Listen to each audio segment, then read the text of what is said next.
อุปสรรคใดๆในโลกนี้เขานั้นมีเอาไว้ให้เราข้ามอย่ายอมแพ้แต่จงพยายามอยู่ที่ความคิดรู้สู้ที่ใจอุปสรรคแค่นี้ก็แค่นี้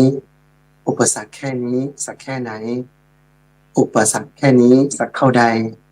อุปสรรคแค่ไหนใจคิดเองกล่าวกับผมกราบถวายความเคารพในพระเดชคุณหลวงพ่อพระเทพมังคลาจารย์เจ้าคณะจังหวัดเชียงใหม่วัดท่าตอนพระรามหลวง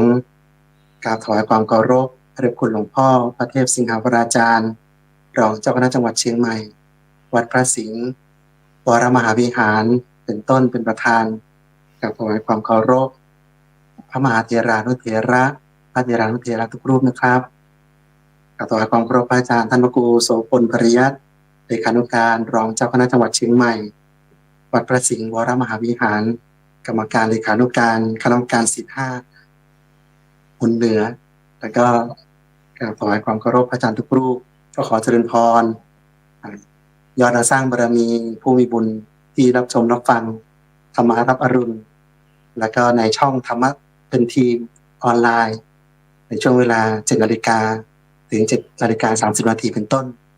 วันนี้มาเจอกับพระอาจารย์กล้าธรรมโชติสิปโปประธานสงฆ์ธุดงค์ฐานล้านนาวันนี้มีหัวข้อธรรมะว่าชีวิตจะประสบความสำเร็จได้ต้องมีกัลยาณมิตรนะไหนใครอยากจะประสบความสำเร็จในชีวิตในธุรกิจหน้าที่การงานบ้างเอ่ยยกมือเลยนะครับเนาะส่งเสียงมาเนาะกล่าวคำว่าสาธุมาก็ได้นะครับวันนี้ธรรมารับอรุณของเราก็จะมีพระมหาเถระพระเถรานุเถระทุกรูปให้สับเปลี่ยนหมุนเวียนกันมาให้ธรรมะแล้วก็ให้ข้อคิดสะกิดใจ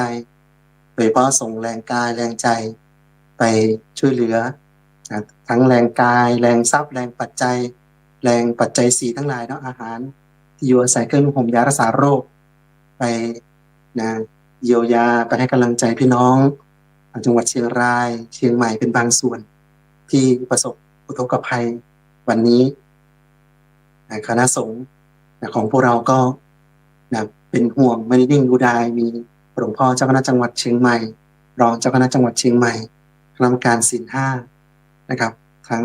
ได้ระดมทุนระดมทีมระดมทรัพย์ระดมปัจจัยระดมข้าวของไปมอบนะครับทีมงานพระอาจารย์เองคณะธรรมเองก็เป็นตัวแทนของคณะสงฆ์วัดพระธรรมกายตุลกฐานนานาก็ไปมอบถุงยังชีพเพื่อบำรุงขวัญและกำลังใจนะครับให้กับพี่น้องจังหวัดเชียงรายและก็เชียงใหม่ทางแม่อายทางฝางนะครับก็จำนวนหลายพันชุดนะครับที่ผ่านมาก็ไปทีละ500ไปทีละพันกว่า 2,000 ชุดเรียบร้อยครับทั้งส่งแรงกายแรงใจไปวันนี้ถามว่ากัลยาณมิตรคือใครนะเราควรมีกัลยาณมิตรมากน้อยขนาดไหนแล้วก็กัลยาณมิตรนั้นมีกี่ประเภทเนาะพระสัมมาสัมพุทธเจ้าพระองค์ได้ตรัสบอกว่ากัลยาณมิตรเนี่ยเป็นบางส่วนไหมกัลยาณมิตรเป็นไม่ได้เป็นบางส่วนหรือว่าส่วนใดส่วนหนึ่งเลยกัลยาณมิตรเนี่ยเป็นทุกอย่างของพรหมจรรย์ใครก็ตามที่จะประพฤติศีลปฏิบัติธรรมประพฤติพรหมจรรย์ให้สะอาดบริสุทธิ์ได้ก็ต้องอาศัยกัลยาณมิตรแต่แม้แต่พระอาจารย์เองที่มาบวชเนี่ย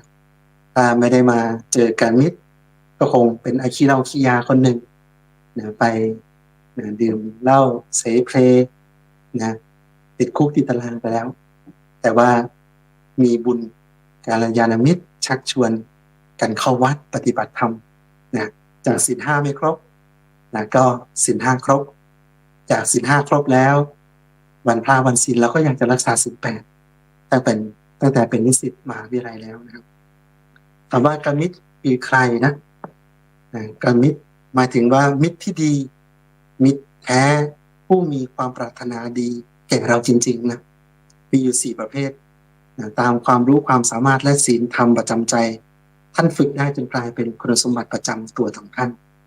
คือพูดง่ายๆว่าคนที่จะเป็นกัลยาณมิตรให้กับคนอื่นได้ก็ต้องฝึกฝนอบรมตนเอง มาระดับหนึ่งเลยทีเดียวนะเป็นต้นบุญต้นแบบนะให้กับนะตนเองก่อนให้กับคนในกระจกก่อนเนาะเช่นนะใครเป็นกมิตรคนแรกให้กับเรานะญาติโยมผู้รับชมรับฟังรายการธรรมารับอรุณนี้นะก็คุณพ่อคุณแม่ใช่ไหมนะคุณพ่อคุณแม่ถ้านะคุณแม่เราไม่ได้เป็นกมิตรกับเราไม่ได้เสียสละไม่ได้เลี้ยงดูเรามาเราเป็นไงโตไหมคงไม่มีชีวิตรอดกลับมาเนาะท่านก็เป็นกมิตรคนแรกของเรากมิตรก็คือมิตรที่ดีมิตรที่ประเสริฐมิตรที่มีความปรารถนาที่ดีกับเรากมิตรนี้ที่นี้ทั้งมีกมิตรภายนอกแล้วก็ภายในเนาะนะแล้วก็มีกี่ประเภทอย่างน้อยเนี่ย4 ประเภทนะ1นะมิตรมีอุปการะ2มิตรร่วมทุกข์ร่วมสุข3มิตรและประโยชน์4มิตรมีความรักใคร่นะลองดูนะว่าเรามีการมิตร4 ประเภทนี้หรือเปล่าสังเกตมิตรแท้สังเกตมิตรเทียมเราได้นะแต่มิตรแท้นะมิตรแท้ที่มีอุปการะก็1นะมิตรที่มีอุปการะได้แก่ผู้ที่เต็มใจช่วยเหลือป้องกันเพื่อนและสมบัติของเพื่อนให้เพื่อนเป็นที่พึ่งอาศัยได้ตลอดเวลาเหมือนกับโยมพ่อโยมแม่หมู่ญาติของเรานะมิตรอุปการะมากกว่าสาธุนะครับนะถ้าใครอยากจะประสบความสำเร็จในชีวิตเนี่ยต้องหามิตร4 ประเภทนี้ได้นะมิตรมีอุปการะมากคือพูดง่ายว่าเต็มใจช่วยเหลือป้องกันภัยป้องกันสมบัติเป็นที่พึ่งอาศัยได้ในยามยากเหมือนกับเรามีกันมิตรของเราที่บ้านมีคุณสามีมีคุณลูกนะก็ได้นะครับคนรอบข้างของเรานะคนที่มีอุปการะช่วยเหลือเอื้อกูลกันนะสังเกตง่ายๆว่าเวลาเราเดือดร้อนถ้ามิตรแท้มิตรมีอุปการะแล้วก็จะทอดทิ้งไม่เลยไม่ทอดทิ้งกันนะรวมทุกข์รวมสุขกันทีเดียวนะมิตรแรกเราจะวัดว่าบุคคลที่จะมีประสบความสำเร็จได้นอกเหนือจากเราจะมีเป็นมิตรที่มีอุปการะให้กับตนเองและผู้อื่นด้วยนะครับเราก็ต้องสังเกตมิตรรอบกายเราด้วยถ้าคนนี้แล้วก็ไม่เคยช่วยเหลืออะไรเราเลยนะครับนะยามที่เราประสบความสำเร็จก็ไม่ยินดีนะไม่ยินดีไม่อนุโมทนาตรงกันข้ามอิจฉาริษยานะใส่ลายป้ายสีสาดโคลนอะไรเป็นต้นครับเนี่ยอย่างนี้เราก็วัดได้แล้วว่ามิตรคนนี้ไม่ใช่มิตรที่มีอุปการะครับอันที่สองนะเราจะประสบความสำเร็จได้เราจะต้องมีมิตรที่ร่วมทุกข์ร่วมสุขกันนะสังเกตนะการที่เราจะเป็นกมิตรให้กับใครก่อนเราจะต้องมีอุปนิสัยเป็นกมิตรด้วยนะเรามีนิสัยเราชอบอุปการะไหมชอบช่วยเหลือเกื้อกูลไหมเวลาเพื่อนตกทุกข์ได้ยากนะพี่น้องของเราประสบอุทกภัยนะครับเรารู้สึกยังไงได้เห็นผ่านโซเชียลเน็ตเวิร์กไม่ว่าจะเป็นTikTok YouTube ช่องต่างๆเรารู้สึกสะเทือนใจรู้สึกอยากจะเป็นส่วนหนึ่งในการช่วยเหลือหรือเปล่าแสดงว่าการมิตรเกิดขึ้นในใจเราแล้วนะสังเกตปัญญาอาจารย์พูดไปให้สังเกตที่ตัวเองแล้วก็นิสัยของเราที่เป็นกันมิตรให้กับผู้อื่นด้วยนะครับแล้วก็ฝึกสังเกตกันมิตรรอบข้างเราด้วยว่าบุคคลนี้เป็นคนบัณฑิตหรือเป็นพราหมณ์เป็นมิตรแท้หรือมิตรเทียมสังเกตง่ายๆนะข้อที่สองนะการมิตรที่ร่วมสุขและก็ร่วมทุกข์ด้วยนะสาธุนวัตการพระอาจารย์ข้าวสาธุนะฝากกดไลค์กดแชร์เป็นกำลังใจนะวันนี้ในหัวข้อว่าเราจะประสบความสำเร็จได้ต้องมีกัลยาณมิตรทั้งกัลยาณมิตรให้กับตนเองแล้วก็เป็นกัลยาณมิตรกับผู้อื่นด้วยนะครับนะ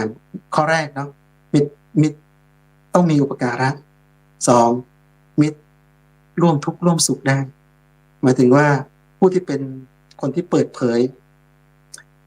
เก็บความลับของเพื่อนได้ไม่ละทิ้งกันในยามยาก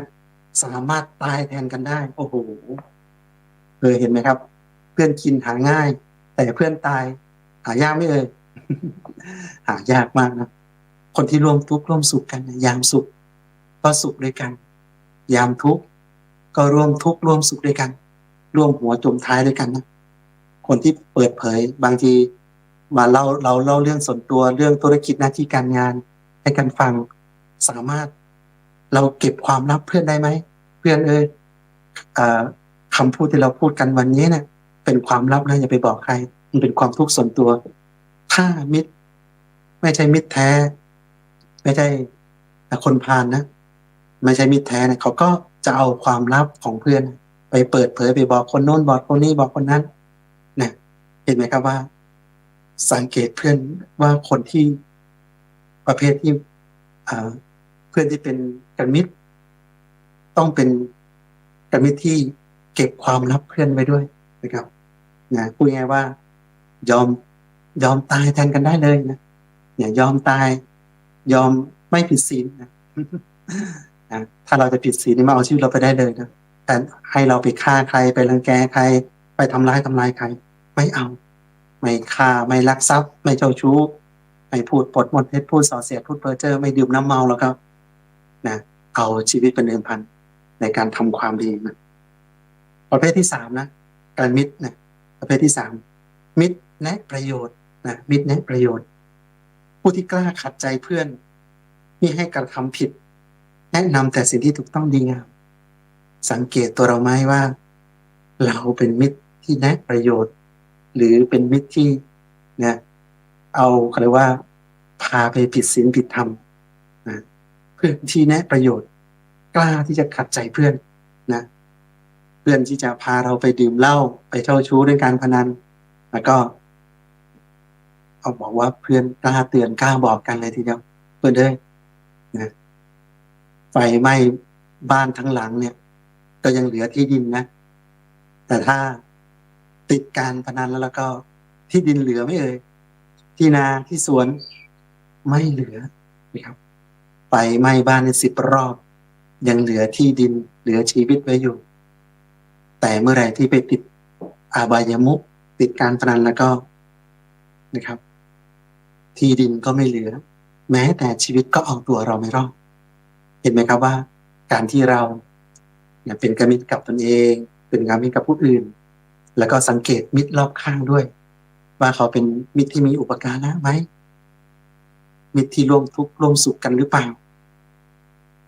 มิตรที่ชี้ประโยชน์ให้ไหมนะครับเราต้องสังเกตเอานะข้อสุดท้ายนะมิตรคนนี้นะมิตรที่ดีนะควรมีความรักใคร่กันนะมิตรมีความรักใคร่คืออะไรเอ่ย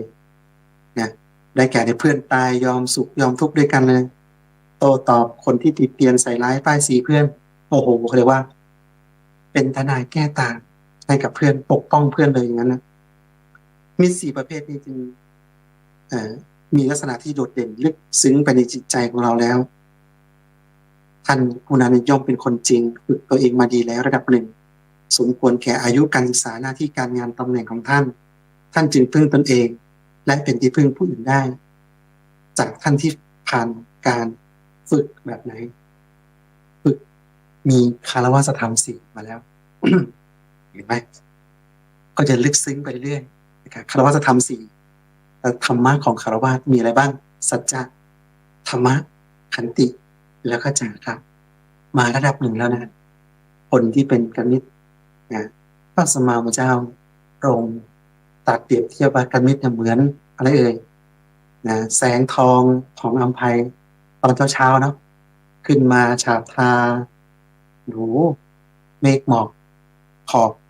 พ้นขอบฟ้ามาแล้วแสงนั้นก็ผ่องอัมภัยทันใดกมิตรก็เหมือนกันนะก็เหมือนกับแสงอาทิตย์อุทัยที่เกิดขึ้นในยามเช้าส่องแสงให้โลกใบนี้มีความสว่างไสวฉันใดกมิตรก็เหมือนกับเป็นบุพนิมิตเป็นเบื้องต้นทำให้โลกใบนี้สว่างไสวด้วยแสงธรรมนะครับเป็นบุคคลที่แนะนำประโยชน์ชี้ทางสวรรค์และพระนิพพานนะครับให้กับเพื่อนได้อย่างแท้จริงนะนี่คือประเภทของกมิตร4 ประเภทที่พระอาจารย์เล่ามา ไหนใครนะเขาเคยเข้าวัดปฏิบัติธรรมฟังศีลฟังธรรมได้โดยมีเพื่อนชวนเข้าวัดเข้าวาบ้างไหนใครผู้ชายใครเคยบวชบ้างอืมอ่ะเคยบวชนะไหนใครเคยไปนุ่งขาวห่มขาวเป็นแม่ออกเข้าออกบ้างยกมือเลยครับอ๋อสาธุนะครับนะแสดงว่าเรามีกัลยาณมิตรนะที่ดีมาข้ามภพข้ามชาติครับเราจึงมีคนที่ชักชวนเราเข้าวัดปฏิบัติธรรมโลกใบนี้ขาดดวงอาทิตย์ไม่ได้ชั้นใด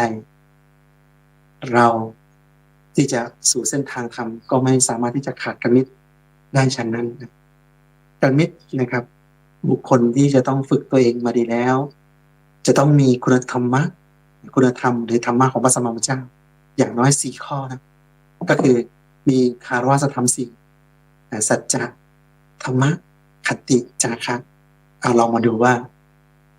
คนที่มีคุณธรรมในใจที่ฝึกตัวเองมาดีแล้วพร้อมที่จะเป็นกัลมิตรกับคนเนี่ยอย่างน้อยต้องมีธรรมะ84,000ธรรมะ84,000พระธรรมขันธ์เนี่ยอย่างน้อยเอาสัก4ข้อก่อนนะข้อที่1นะสัจจะท่านที่ฝึกตนเองทำอะไรทำจริง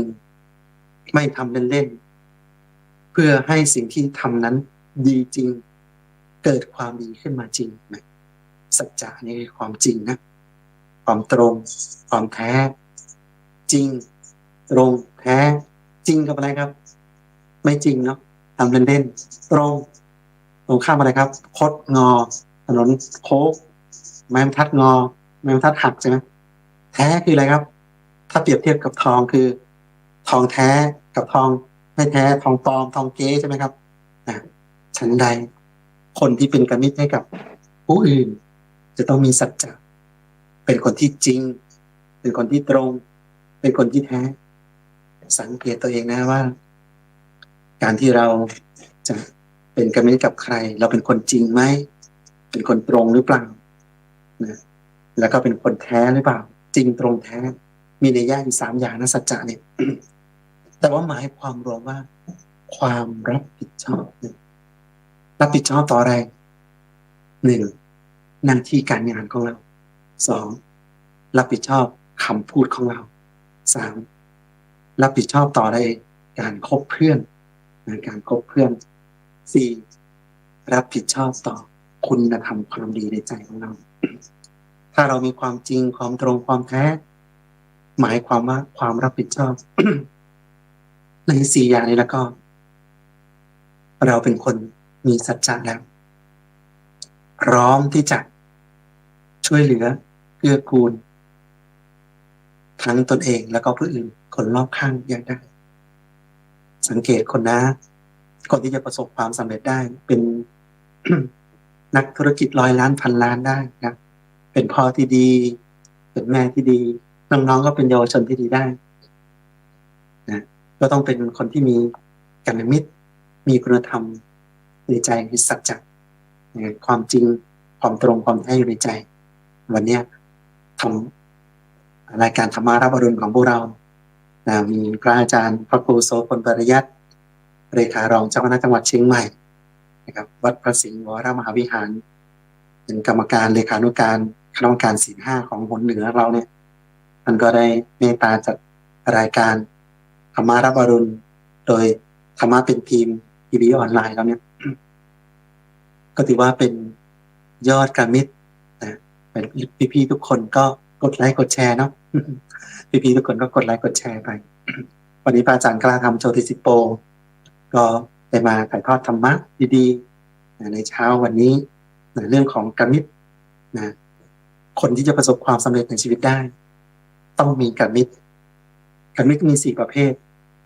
ตรงมิตรที่มีอุปการะมิตรรวมทุกข์รวมสุขมิตรแนะประโยชน์และมิตรที่เป็นคนรักใคร่กันนะพูดง่ายว่าตายแทนเพื่อนได้นะครับยอมตายไม่ยอมเสียศีลเสียธรรมกันทีเดียวนะครับปกป้องพ้องภัยเพื่อนนะครับถ้าเรามีนิสัยอย่างนี้แล้วก็รับรองว่าเราเป็นมิตรให้กับตนเองและผู้อื่นได้แล้วกันมิตรนั้นจะต้องมีคารธรรม4ก็คือสัจจะธรรมะ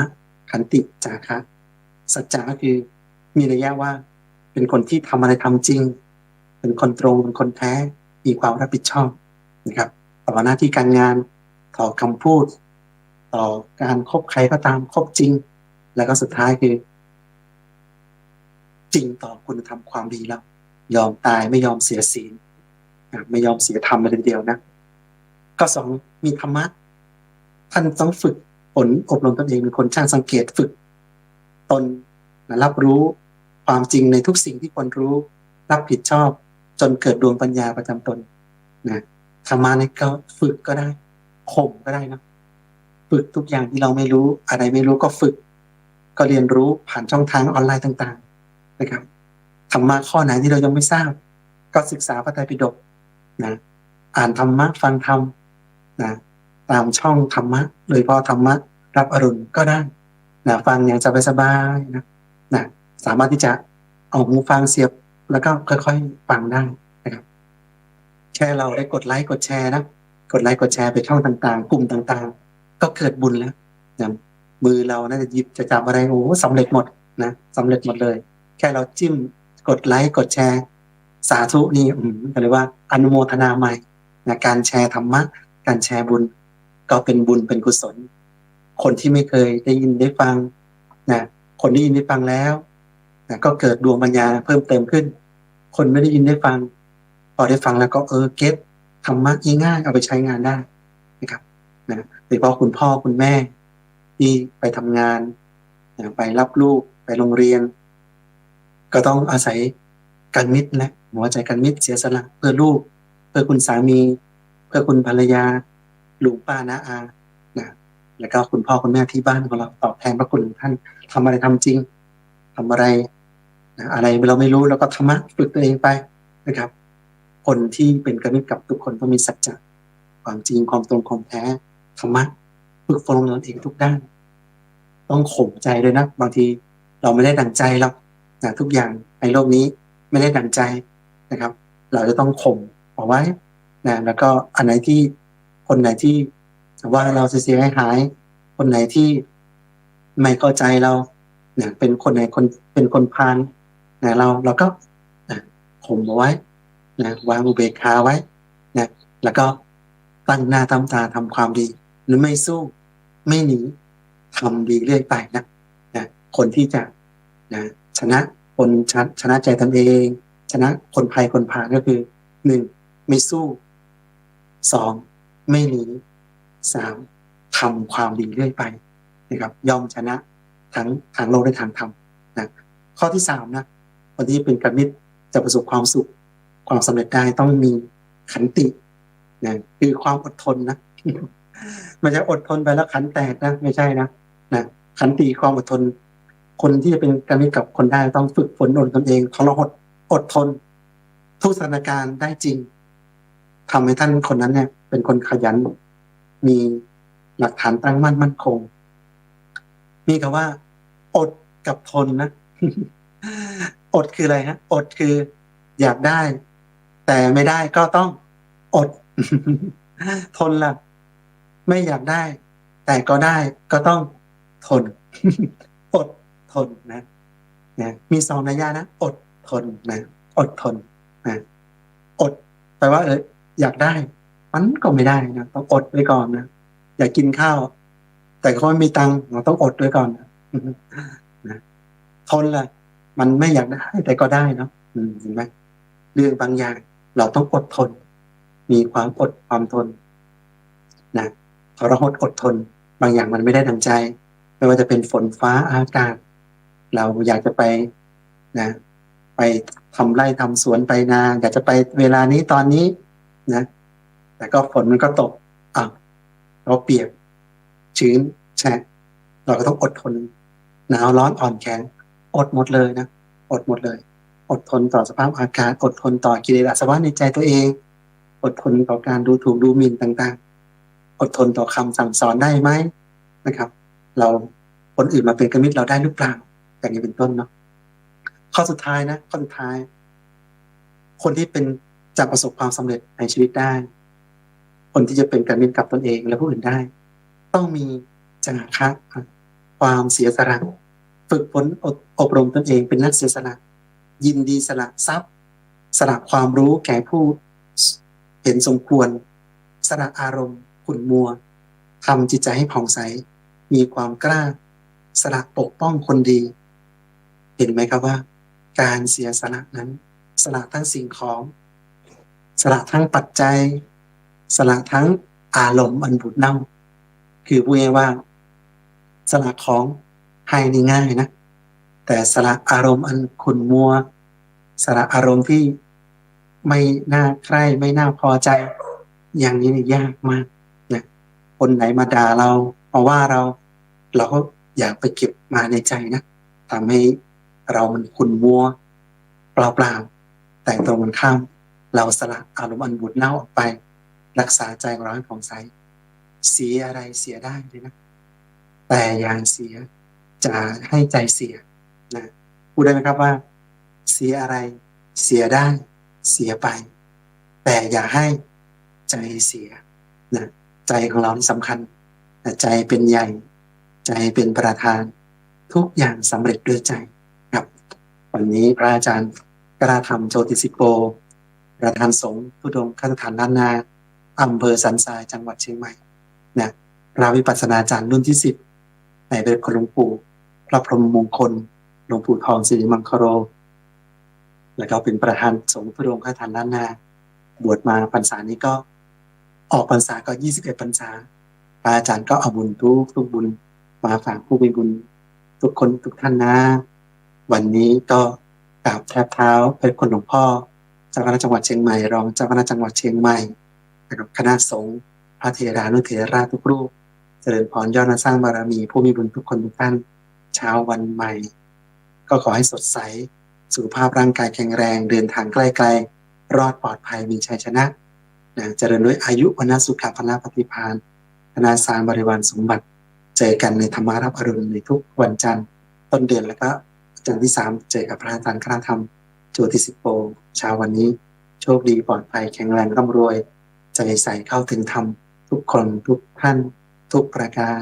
เจริญพร